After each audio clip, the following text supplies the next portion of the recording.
天氣熱冇咩胃口，最啱食一個涼浸浸嘅醉鴨舌，整定隨時食都可以㗎。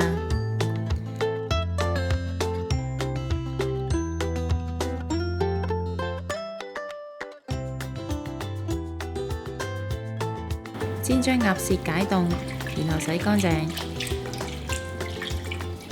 煲1鍋水，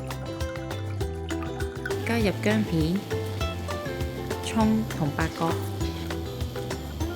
水滾之後就加入鴨舌，開中火煮10分鐘至熟。準備1碗有冰嘅食用水，將煮好嘅鴨舌放入冰水內降溫，浸泡大概5分鐘之後盛起鴨舌，瀝乾備用。混合香糟露、紹酒、麻油、已經浸泡嘅杞子、糖、鹽，然後再加入鴨舌，放入雪櫃冷藏大概4個鐘或以上。浸泡嘅時間越長，味道越香醇㗎。